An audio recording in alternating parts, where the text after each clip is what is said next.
বিশ্ববিদ্যালয়ের শিক্ষার্থী বান্ধব করার জন্য আমরা একটা আন্দোলন করি। সেই আন্দোলনে আমাদের মিথ্যা অভিযোগ দেখায় বহিষ্কার করা হয়, যার কোনো ভ্যালিড রিজন নেই।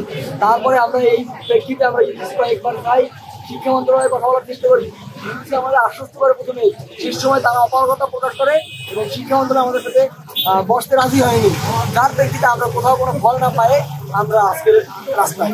আমরা ভার্সিটিতে আন্দোলন করার ফলে আমাদের বহিষ্কার হয়। আন্দোলন শুরু হওয়ার কারণ এই ভার্সিটি কখনোই নয়, একটা মেয়ে তার বাবা মারা গেছে, সে যখন পরীক্ষা দিতে পারে যদি ভ্যালিডেশন দেখাতে পারে 3 কার্যদিবসের মধ্যে, তাহলে সে ওই পরীক্ষায় আবার দিতে পারে। ব্যয় করছে টাকা, একটা কোর্স দাম হয় 20 থেকে 30,000 টাকা। তো সে সুযোগটা অবশ্যই মানে প্রাপ্য, কারণ তার বাবা মারা গেছে। তো সে যখন আমাদের সিসি ডিপার্টমেন্ট হেডের কাছে যায়, সিসি ডিপার্টমেন্ট হেড বলে যে আমার বাবা মারা গেছে, তখন সিসি ডিপার্টমেন্ট হেড বলে যে আমি এটা বিশ্বাস করি না, তুমি মৃত্যু সনদ দিয়ে বাবা মারা তার কথা কেউ মিথ্যা কথা বলে। তারপরও সেই মেয়ে যখন মৃত্যু সনদ দিয়ে দেখা করার চেষ্টা করে, তখন 3 দিনের মধ্যে সে আর দেখা করে না। সুন্দর ভিডিওতে দেখা করে বলে যে ওর সময় শেষ।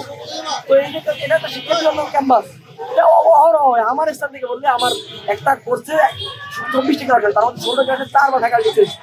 আমার চাকরি ক্ষেত্রে গেলে আমার সিগনেচার। তো আমি যদি বারবার এরকম আমার সাথে হইতে থাকি, আমি তো অবশ্যই ড্রপ করি। আমার ওইবার থাকবে না, ভার্সিটি ড্রাইভার যদি শিক্ষা প্রতিষ্ঠান থেকে ব্যবসা প্রতিষ্ঠানে হয়ে যাচ্ছে CYU। তো আমরা এই জন্য শিক্ষার্থী বান্ধব একটা ক্যাম্পাসের জন্য আমরা এই আন্দোলন। এখন এমন যদি আমরা মানে আমাদের যদি অন্যায় থাকে, তারা আপনাদের কাছে শো করুক, পাবলিকলি শো করুক, হ্যাঁ এরা অন্যায় করছে তাই এদের বলতে করছি। আমরা আন্দোলন কান পাইতে পাই বাড়ি চলে যাবো, কিন্তু তারা কোনো রিজন নেই। তারা আমাদের ডাইকে ডাইকে বলতেছে তোমাদের ফেসবুক পোস্ট, তোমাদের ফেসবুক কমেন্ট, এইটা কি দোষ?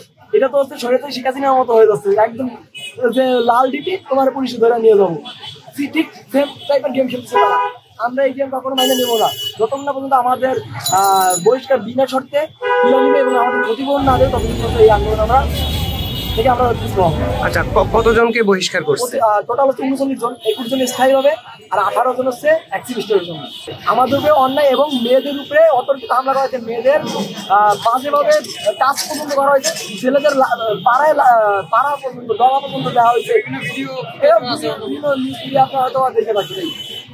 এখন পর্যন্ত পুলিশ হয়তো আরো অ্যাকশন নিতে পারে, যত একসাথে তার বুকে ততক্ষণ রক্ত না। আমরা জুলাইতে তখন রক্ত ঢাইলে দিতে পারছি, এখন আমার যতক্ষণ রক্ত হবে আমরা এই রাস্তাটা আমরা ছাড়বো না। আমাদের দাবি ন্যায্য, এই ন্যায্য দাবি যতক্ষণ আমরা নাম পাবো ততক্ষণ পর্যন্ত আমরা এই রাস্তা ছাড়বো না ইনশাআল্লাহ।